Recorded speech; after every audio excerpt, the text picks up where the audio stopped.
রোজকার রান্নার থেকে আজকের রেসিপি পাতায় ইলিশ। আজ রান্না করব পাতাতে ইলিশ। তো পাতা তো লাগবেই, এটা আমি কুমড়ো পাতা নিয়েছি, একটু লবণ ধুয়ে লবণ মেখে রেখেছি। নিয়েছি কুমড়ো পাতা, ইলিশ মাছ। এই ইলিশগুলি না একটু ছোটো সাইজই ভাল লাগে, তো এরকম ছোটো সাইজের ইলিশ মাছ নিয়েছি। কাঁচা লঙ্কা, পেঁয়াজ, রসুন আর পোস্ত। তো এখন আমি পেঁয়াজ, রসুন আর পোস্তটা পেস্ট করে নিই। কড়াইটা গরম হয়ে গেছে, এখন আমি পুরটা বানানোর জন্য তেল দিব। ধরো 1 চামচের মতো তেল দিয়ে দিলাম। এখন আমি তাতে দিয়ে দিব এই যে পেঁয়াজ আর রসুনের পেস্টটা।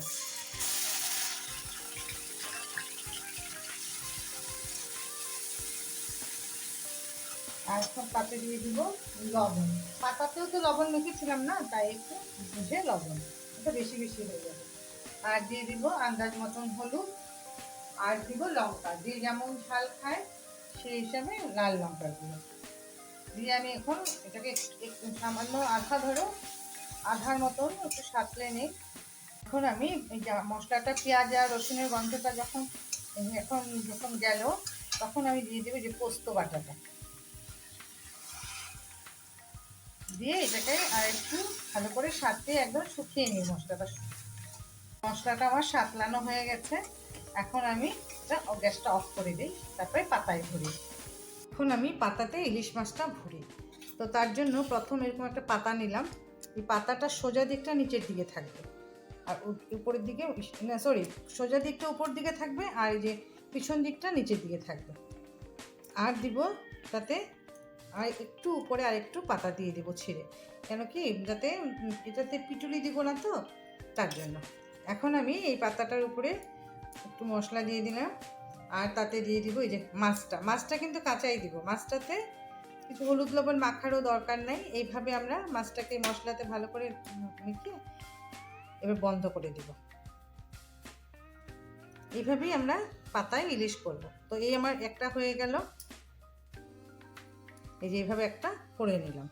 তো আমি এইভাবে সবগুলি করি। কড়াইটা গরম হয়ে গেছে, এখন আমি তাতে ভাজার জন্য তেল দিয়ে দিলাম। ধরো 2 চামচের মতন তেল দিয়ে দিলাম।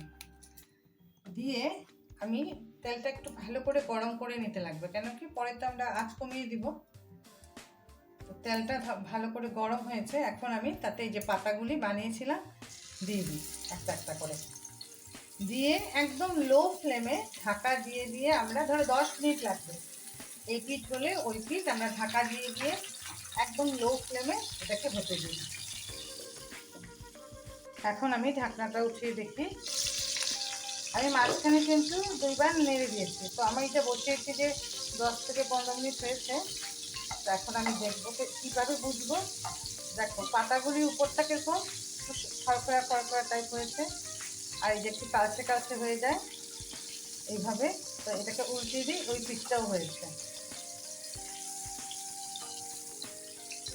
এই পিঠটাও দেখো একদম পুড়বে না, পুড়লে তো পাতাটা খেতে ভালো লাগবে না, এই জন্য একদম লো ফ্লেমে আস্তে আস্তে আস্তে আস্তে করে করতে হয়।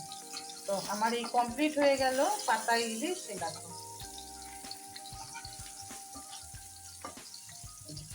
এইভাবে পাতাটা কিন্তু এইভাবে হবে, একদম পুড়বে না, কিন্তু পাতাটা এই হালকার মধ্যেই একদম লো ফ্লেমেই এভাবে একটু ভাজা ভাজা হবে, তাতে পাতার ভাজা গন্ধটাও হবে, ইলিশ মাছটার ভিতরটা খেতেও ভালো লাগবে। তা আমি এখন গ্যাসটা অফ করে দিই। এই আমার কমপ্লিট পাতা ইলিশ।